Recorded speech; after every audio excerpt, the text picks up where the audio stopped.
Welcome to the Heart and Soul Wellness Podcast, where we inspire women by teaching applicable skills and tools and assisting them with connecting with one another, healing, and aspiring to their highest selves so they can reach their full potential.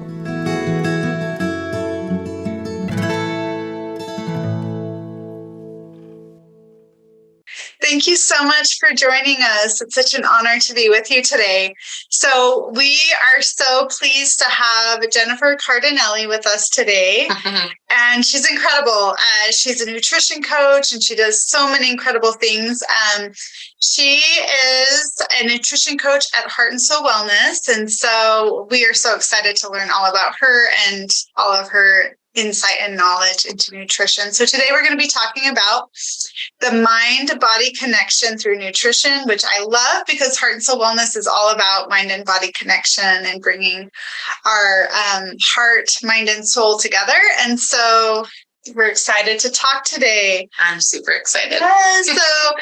Jennifer, just tell us we'll have you introduce yourself. Okay. Yeah. So I have been doing nutrition for 20 years, and I have also done energy kinesiology for 10 years. And I love the combination of the two. I have always been passionate about nutrition because I worked for a company that did nutrition 25 years ago, and they were all about, push through it. You have your focused, intense thought, your nutrition, your exercise, and your supplementation. And I always felt like I was that little kid in the back going, but wait a minute, what about the emotional side?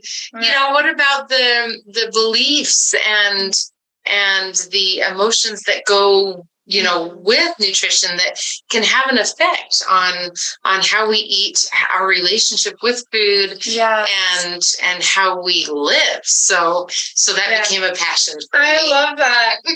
I love that you brought up our emotional experience with food. Yes. And that's so huge, isn't it? Yes. So I would love to hear more about that. And one thing that comes up time and time again in my sessions is actually this relationship with food and how we feel about food and how we feel about eating food and how we feel about different types of food. Yes. So tell me a little bit more about how emotions and food are connected. Well, I love that we're doing the art of body-mind connection because the connection, a lot of people might not understand, I don't know, between the body and the mind is the heart.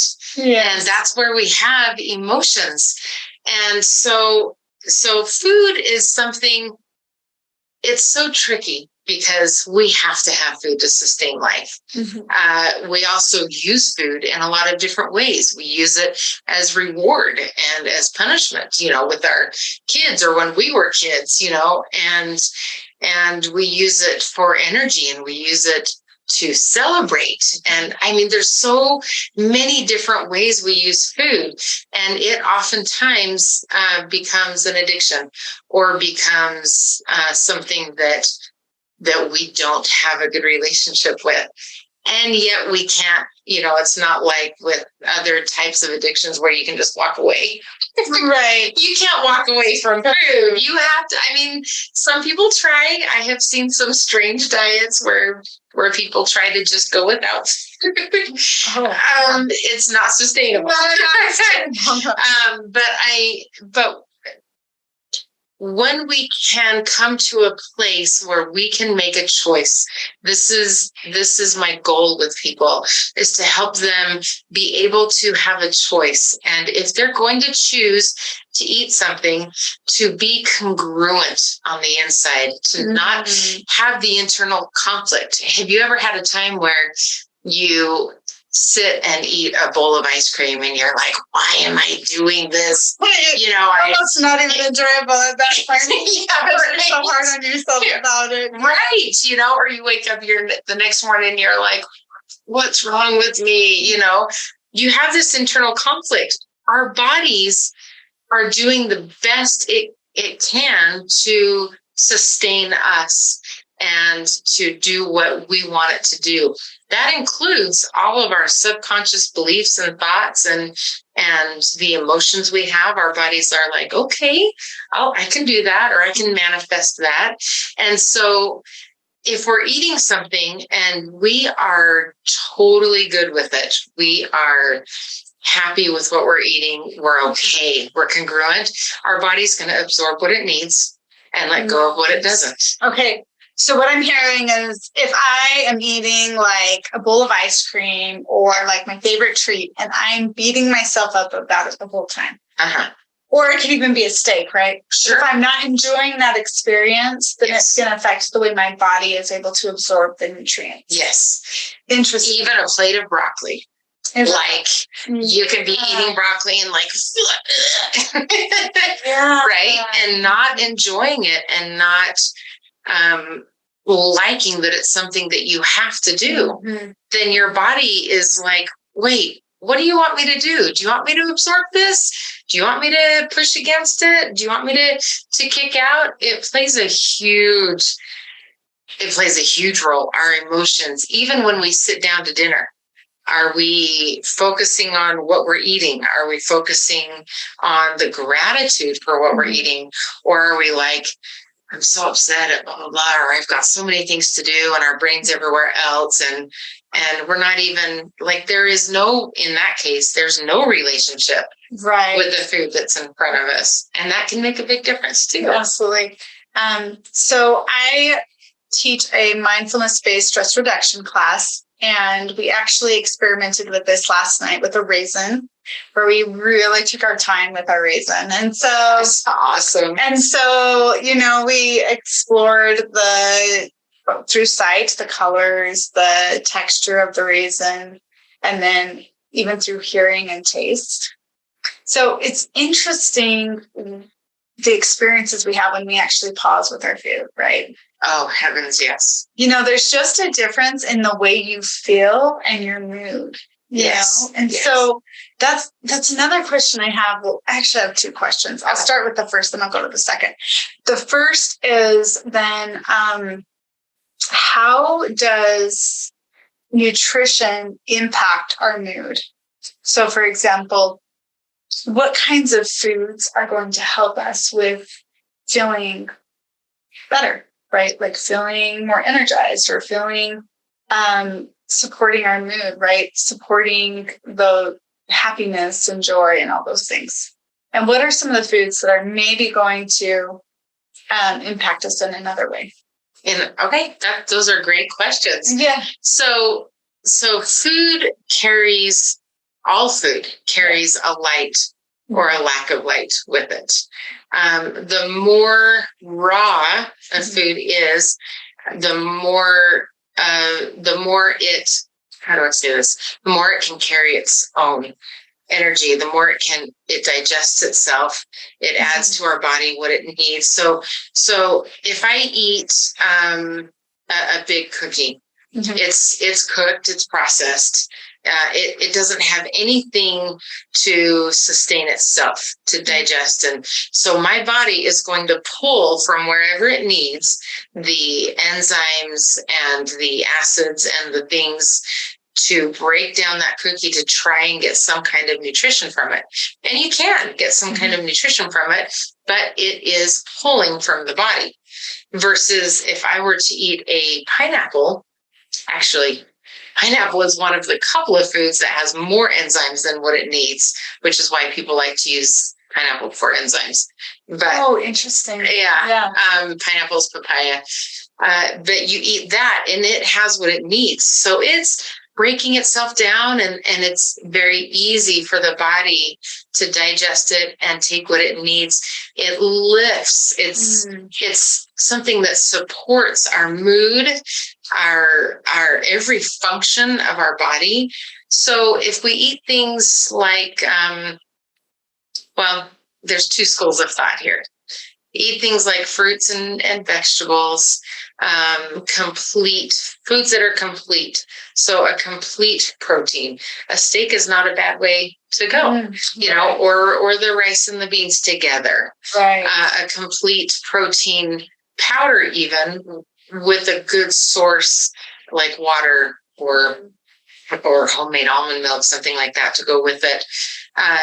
If it's complete, then when that food is going through the Krebs cycle in the body, which can get a little complicated, then it's not having to pull from a bunch of different sources to make it whole, to then absorb what the body needs and then get rid of the rest. Replenish. Okay. Yeah, replenish everything.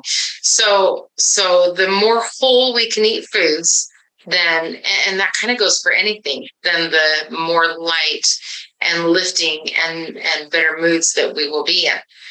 The other school of thought, and this is where I can be unique, is I like to see how people live their lives. This is where I teach the drama triangle. If people are more of a victim or a villain or a hero, or the opposite of those, which would be the creator, the leader, or the teacher. Someone who is a hero, or the positive side of that, a teacher, that if that's how they live, they tend to do really well with fats, with good, healthy fats. And so including more fats in their diet just lifts their mood and helps them to feel better and more satisfied. Yeah. Versus someone who plays the villain role and we all play all the roles. Right. But we tend to lean more towards one. Or a leader, then they do really well with proteins and can feel that satisfaction and that kind of thing. And then the victim or creator would be more of the carbs, getting your sugars in a healthy way. I love it. So like the fruits and the whole grains and that kind of thing. So I don't think there's one diet that fits all. And this is why I like to work with people one-on-one or educate people, help them discover where they are at emotionally so that they can support themselves with nutrition. And it's kind of like emotions, nutrition, emotions, nutrition. If that makes sense, it kind of raises each other. I love that. Yeah. So they work together. Let me ask another question then. So let's say I'm someone that struggles with shame around food. Okay. So some foods are good, some foods are bad. And I struggle with turning to maybe the foods I label as bad during times where I'm feeling sad or depressed, or I don't want to feel my feelings. Right. Okay. I have a quick story and an incredible program to go through. So my quick story is when I first learned about nutrition, I was very black and white. These things are good. These things are bad. And it was to the point that I would walk into a restaurant and I would see some random stranger at a table drinking a soda and I would cry. Oh. I was so heartbroken that this person would put soda into their bodies because there's like the layers of how unhealthy that is just goes on. And I would just cry my eyes out, which, on the one hand, that's sweet. On the other hand, I had such a huge judgment towards this is good and this is bad, and I have since come to a place where people are where they are and it's okay. And maybe they need that for some reason, that I don't know. So, but the issue comes in when you are not congruent, like we were talking about. I am saying this ice cream, everyone loves ice cream, so I don't know that example. This ice cream is bad. I'm depressed. I'm lonely. I'm overwhelmed. I'm feeling anxious. So I'm going to eat the ice cream. I'm going to turn to that. That's not going to help me really, but in the moment, I'm going to get that feel good. Right. Right. So here's what you do when you have those feelings come up and that's what you want to turn to.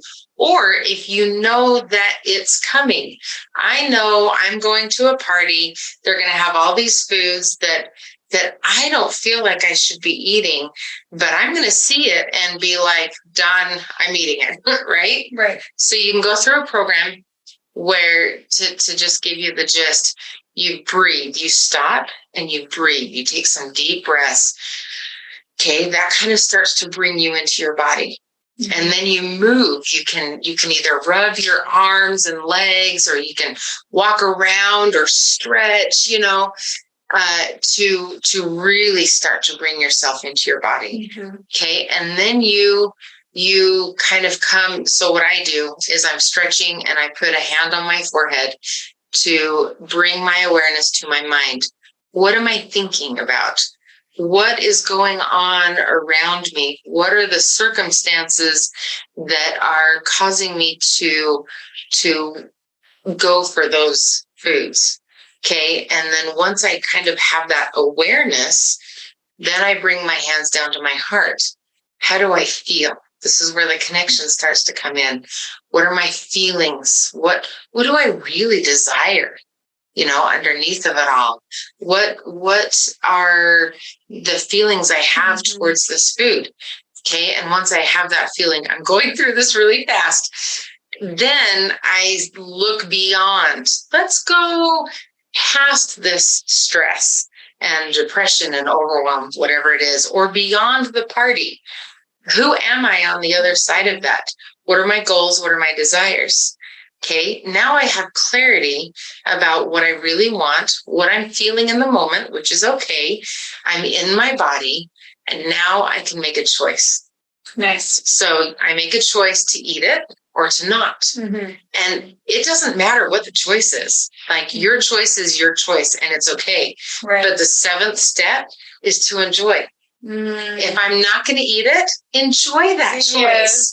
And if I'm going to eat it, enjoy that choice. Right. And the people that I've had do it, I have found that when they choose to actually eat the brownie, for some reason came to my mind, they eat a little bit and they're good.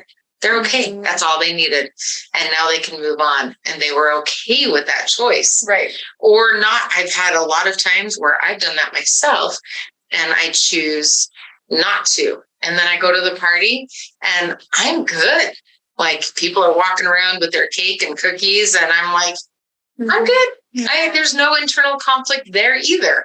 Yeah. So to go through that system, to bring awareness to your body and mind, like you're talking about, and to feel that out, it gives you the power to be able to make a choice. Then whatever we eat, it's going to be more lifting to us. Okay, I have a question about this. Okay, good. Great. I love that. I love the idea of being able to accept, like, yeah, if I'm going to eat the ice cream, I'm going to eat it and I'm going to enjoy it. Yeah. Or I'm not going to, right? But being aligned and congruent with it. Yes. So I, over the last, I learned from Patty Reese, and she's incredible. She's amazing. Yeah. And so she talks a lot about amino acids, and she taught me a ton about amino acids and how they can support mood. So my question for you then is, how do amino acids play in the lack of some of our chemicals in the brain that we need, mm-hmm. play a role into the foods that we turn to? And if you could speak a little bit to amino acids and how they can sometimes help the brain with the support that it needs. And that may or may not support us with not turning to certain foods. Right. Yeah. So on a physical level, when our bodies have what it needs, then there aren't any cravings. There aren't any, like, we're getting what it needs to sustain itself. So then the chemicals in our body are functioning properly. Thus, the hormones in our body are functioning properly, and it helps to lift our mood. I mean, our mood is good, right? So it's when emotions get involved that then things change, because we're very complex beings. So I don't know if you've heard people call our gut the second brain. Yes. Right. So when we have leaky gut, mm-hmm. we have leaky brain. Yeah. Okay. And the amino acids that if we're taking the amino acids in and our bodies are absorbing it, then we can heal our gut better, sustain our gut. And then therefore our brain is also getting what it needs. It's so tied. It's more tied than people think. So I just had a client and who had foggy brain, who struggles to be able to focus, and their diet is pretty good. There could be improvements, but there's no very little incongruency in the way they eat. They're eating what they feel like they need. They're very intuitive, which is amazing. But there's still that foggy brain. And what they needed was some GABA, not the prescription GABA, but the chewable GABA that you can get, because heal the gut, then heal the brain. And that supports, and for that client, supported the ability to feel the focus, to give the body, because even if emotions are involved, I interrupt myself a lot. You're good. Even if the emotions are involved, if we're giving our body what it needs, then it can start to help regulate the emotions. So it goes the other way.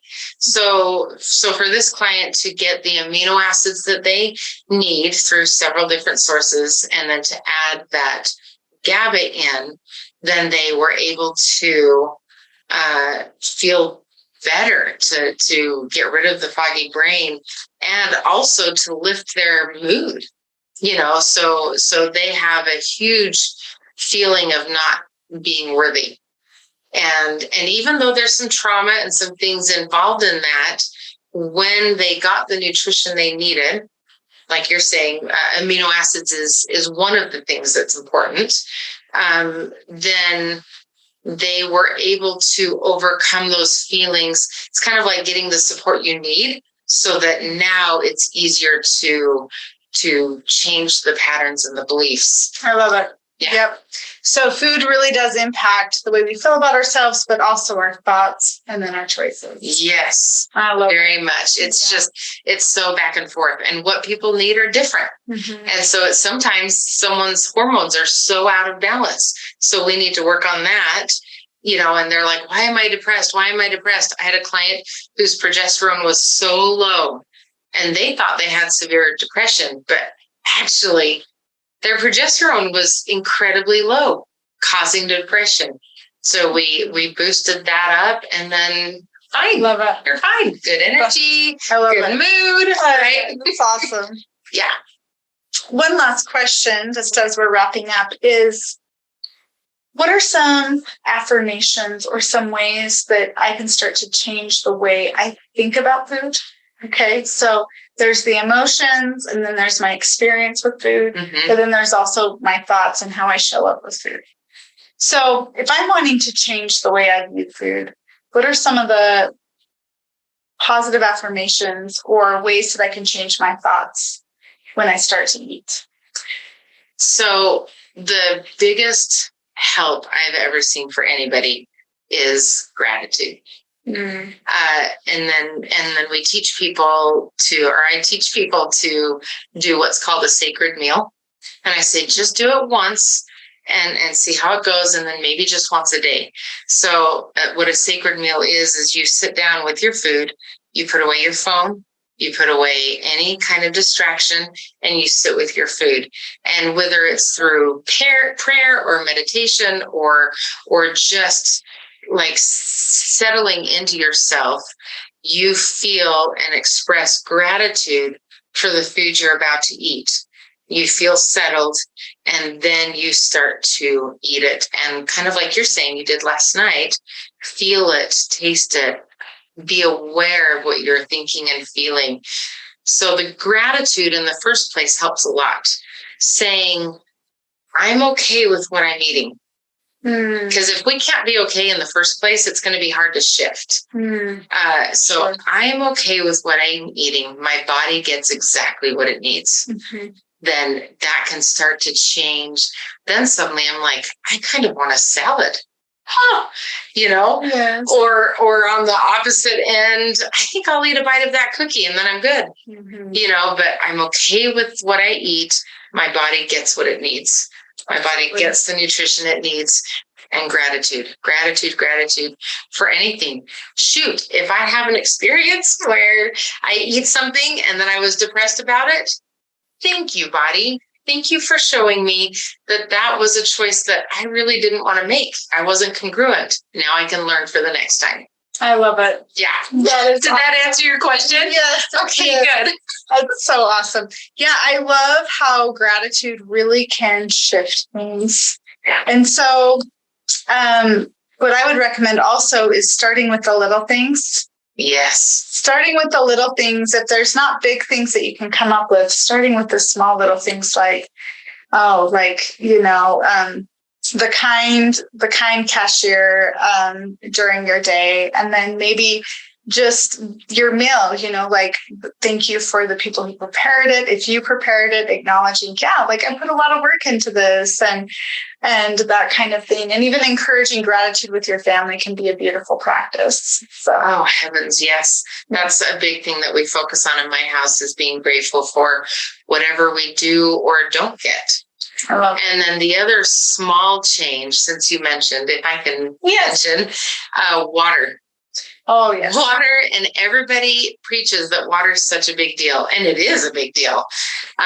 Drinking a glass of water first thing in the morning can start to shift your body little by little. You drink a glass first thing in the morning before anything else. It tells your body, this is what I want, and it'll start to slowly shift. The other thing is adding something to your water. I don't care what it is, a dash of salt, a little bit of lemon, an essential oil some people like to do, or flavor, or trace minerals is something I love.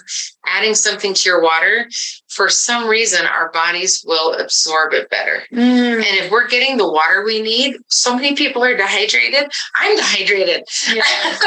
Then we get that hydration. We're going to start naturally making better choices. I love it. Yeah. Absolutely. So there you go. So much information. So much. And I love how it supports our neural pathways and, serotonin, dopamine, all of those chemicals that support a healthy mood, positive mood, motivation. Yep. Those are ways that we can boost that. Yeah.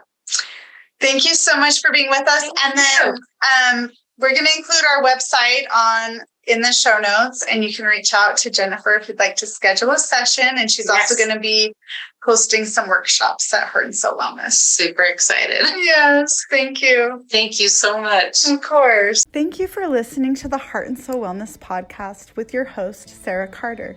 Make sure to like and subscribe. And if you have any thoughts about what we talked about today, leave a comment. Also, you can find us at heartandsoulwellness.org and on Facebook and Instagram.